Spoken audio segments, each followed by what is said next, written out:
नमस्कार, स्वागत है आपका। चीन एक सरप्राइज अटैक की तैयारी कर रहा है। वैसे आमतौर पर चीन जब भी ये कहता है कि वो बैकफुट पर जा रहा है, यानी अपनी सेना को पीछे भेज रहा है, तो समझने की ये सबसे बड़ी जरूरत है कि चीन हमेशा से इस तरह करता है। पीठ पर छुरा घोंपने की आदत है चीन की। और इससे मैं आपको क्या समझाना चाह रहा हूं, ये कि चीन जब भी इस बात को कहता है कि हम अपनी सेना को पीछे भेज रहे हैं, वो दरअसल एक और इसके जरिए चाल चल रहा होता है। आपको याद होगा 1967 में नाथुला में क्या हुआ था, आपको याद होगा 1962 में क्या हुआ था, और आपको याद होगा कि अभी भी लगातार क्या हुआ था। विदेश मंत्रालय, दोनों देशों के विदेश मंत्रियों की जब बैठक हुई थी मॉस्को में, वहां पर क्या बात कही गई थी? वहां पर यही बात कही गई थी। 5 बड़े पॉइंट्स में से एक बड़ा पॉइंट यह था कि अब दोनों देशों की सेनाएं जो हैं वो डी-एस्केलेशन करेंगी, यानी अपनी अपनी जगह से पीछे हटेंगी। भारत भी इसके लिए मान गया, चीन ने तो कहा ही था, चीन की तरफ से तो यह प्रस्ताव आया था। लेकिन हो क्या रहा है दरअसल कि चीन लगातार, अगर आप देखें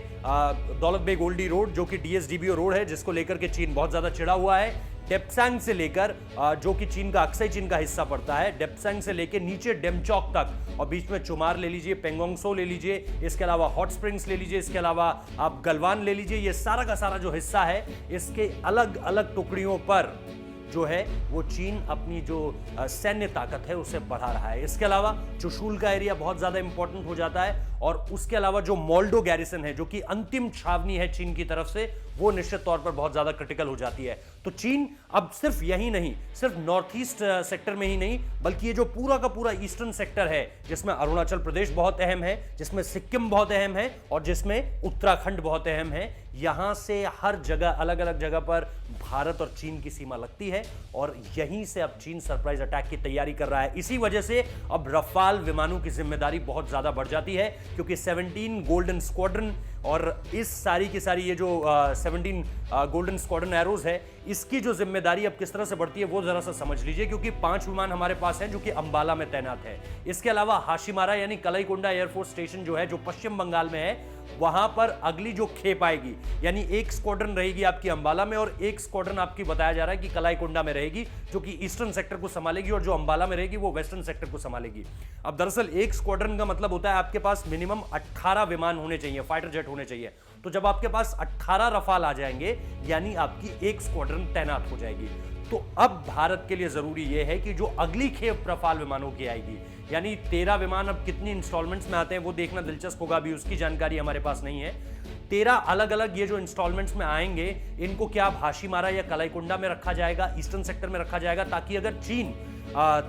जो सिक्किम का इलाका है, जो नाथुला वाला दर्रा है, या फिर जहां पे डोकलाम विवाद हुआ था, वो जो ट्रायंगल बना हुआ है, भूटान, भारत और चीन जिसमें अलग अलग हिस्सों पर मौजूद है, और इसके अलावा अरुणाचल प्रदेश का हिस्सा हो जाता है, क्या उसको सेफ गार्ड करने के लिए क्या जो अब अगली रफाल की खेप आएगी वो कलाईकुंडा या हाशिमारा में होगी, या फिर जो अगली खेप आएगी वो अंबाला में ही रहेगी? क्योंकि याद रखिए, अंबाला से एलओसी और एलएसी की दूरी अगर रफाल विमान 2000 किलोमीटर प्रति घंटे की रफ्तार से उड़ता है, तो क्रो डिस्टेंस के हिसाब से महज 6 मिनट में तय कर सकता है। तो ये सेकंड्स का खेल है रफाल विमान के लिए, मिनटों का खेल भी नहीं है। और आप लगातार उसकी तैनाती इसलिए भी कर सकते हैं क्योंकि उसमें मिड एयर रिफ्यूलिंग की कैपेबिलिटी है, यानी उसको उसमें ईंधन भरने के लिए, उसमें तेल डालने के लिए, अगर मैं बहुत आसान भाषा में आपको समझाऊं कि अगर उसमें आपको तेल की रिफ्यूलिंग करनी है, तो आपको उस विमान को जमीन पर नहीं उतारना पड़ेगा, आपको एक IL-76 उड़ाना पड़ेगा, जो कि आमतौर पर इंदौर में तैनात रहते हैं, और IL-76 से आप मिड एयर रिफ्यूलिंग कर सकते हैं, यानी हवा में ही जो रफाल विमान है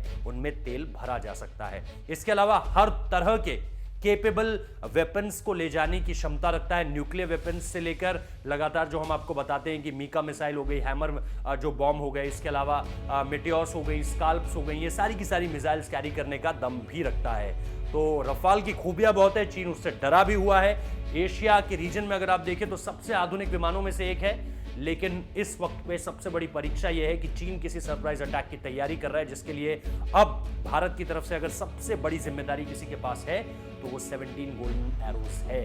जिस स्क्वाड्रन को रफाल की जिम्मेदारी दी गई है। बहुत बहुत शुक्रिया इस वीडियो को देखने के लिए। लाइक कीजिए, कमेंट कीजिए, शेयर कीजिए, हमारे चैनल को सब्सक्राइब करना मत भूलिए।